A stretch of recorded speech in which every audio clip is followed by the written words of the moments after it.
Hi friends, నేను మీ చీర్ల భాస్కర్. మీరు చూస్తున్నారు Cheerla tech videos computer tutorials YouTube channel. Friends, ఈరోజు మన టాపిక్ వచ్చేసి ఎంఎస్ ఎక్సెల్లో కొద్దిగా డాటా అయితే తీసుకుంటున్నాను. ఎంఎస్ ఎక్సెల్లో బోల్డ్ లెటర్స్ని ఏ విధంగా క్రియేట్ చేస్తారో తెలుసుకుందాం. దానికోసం కర్జర్ను ఒక సెల్లో పెట్టి నేను యూజ్ చేసే షార్ట్కట్కి ఆ సెల్లో రైట్ క్లిక్ చేస్తే ఆటోమేటిక్గా ఇక్కడ మనకు ఫార్మాట్ సెల్స్ అని కనిపిస్తుంది కదా, అందులో number, alignment, font, border, themes, ఇలా అయితే ప్రాపర్టీస్ అయితే కనిపిస్తుంది. అందులో ఫాంట్ని సెలెక్ట్ చేసుకుంటే ఇక్కడ నార్మల్గా అయితే రెగ్యులర్ కలర్లో చూపిస్తుంది. ఇక్కడ బాల్డ్ పైన క్లిక్ చేసి ఓకే అని బాల్డ్ పైన క్లిక్ చేసి ఆటోమేటిక్గా ఇక్కడ మనకు ఫాంట్ బాల్డ్ కలర్లోకి అయితే రావడం జరిగింది కదా. జస్ట్ ఓకే అని క్లిక్ చేసి ఆటోమేటిక్గా నార్మల్ సైజ్ నుంచి బాల్డ్ సైజ్లోకి రావడం అయితే జరుగుతుంది.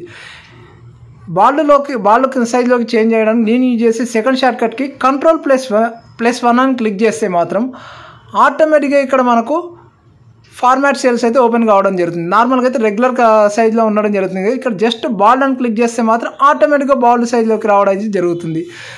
జస్ట్ మనం ఇక్కడ ఒక కర్జర్ ఒక సెల్ పైన క్లిక్ చేసి ఫార్మాట్ సెల్లోకి ఓపెన్ చేసిన తర్వాత అక్కడ మనకు రెగ్యులర్, ఇటాలిక్, రెగ్యులర్ అంటే నార్మల్ రెగ్యులర్లో ఉంటుంది, ఇటాలిక్ అంటే సైడ్లోకి రావడం జరుగుతుంది, బాల్డ్ అంటే బాల్డ్ ఇటాలిక్ అంటే మాత్రం ఆటోమేటిక్గా థిక్గా అండ్ ఇటాలిక్స్లో క్రాస్లో రావడం అయితే జరుగుతుంది.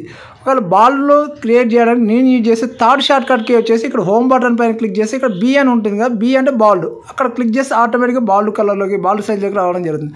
ఫాంట్ బాల్డ్లోకి రావడానికి నేను యూజ్ చేసే ఫోర్త్ షార్ట్కట్కి వచ్చేసి జస్ట్ Ctrl+B అని క్లిక్ చేస్తే ఆటోమేటిక్గా ఫాంట్ అయితే బాల్డ్ కలర్లోకి అయితే రావడం జరుగుతుంది. చూశారు కదా ఫ్రెండ్స్, ఇన్ని విధాలుగా అయితే నేను 4 టైప్స్లో అయితే ఆటోమేటిక్గా నార్మల్ ఫాంట్స్ను బాల్డ్ ఫాంట్స్లోకి అయితే క్రియేట్ చేశాను.